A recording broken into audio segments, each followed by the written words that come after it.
அதிசயங்கள் செய்கிறவர் நம் அருகில் இருக்கிறார்.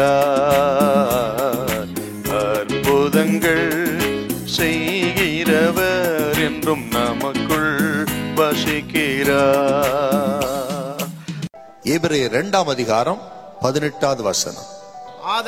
ஆதலால் அவர்தாமே சோதிக்கப்பட்டு பாடுபட்டதினாலே அவர் சோதிக்கப்படுவர்களுக்கு உதவி செய்ய வல்லவராயிருக்கிறார். சோதிக்கப்பட்டு பாடுபட்டதனால சோதிக்கப்படுவர்களுக்கு உதவி செய்ய வல்லவராயிருக்கிறார். இயேசு நம்மோடு இருக்கிறார். இதற்கு சோதனைகளை ஜெயிக்க. தேவ பிள்ளைகளுக்கு பலவிதமான சோதனைகள் உண்டு. சோதனைகளுக்கு வயசு வித்தியாசமே கிடையாது.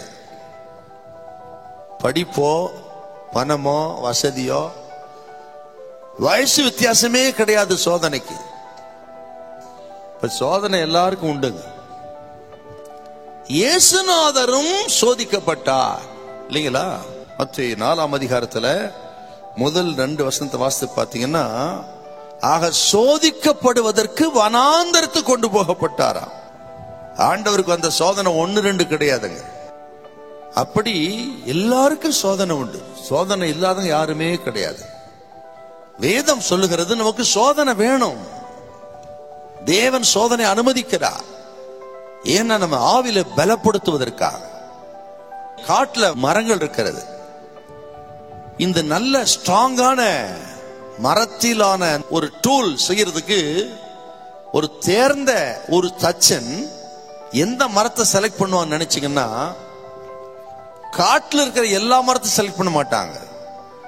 அந்த காட்டுல தனியா இருக்கும் சில மரங்கள். அந்த தனியா நிக்கிற மரத்தை தான் செலக்ட் பண்ணுவாரா. ஏன்னு கேட்டீங்கன்னா, எல்லா மரங்களை விட தனியாக நிற்கிற மரம் தான் பலமா இருக்குமா. எப்படின்னா, அந்த மரம் 4 பக்கமும் காற்றும் புயலும் பலமாய் அடித்து அடித்து அது உறுதியா வளர்ந்துருக்குமா. அதனால தனியா இருக்கிற அந்த மரத்தை எடுத்துதான் டூல் செய்வாங்க. ஸ்ட்ராங்கான டூல்னா அப்படித்தான். நம்ம வாழ்க்கை அப்படித்தாங்க.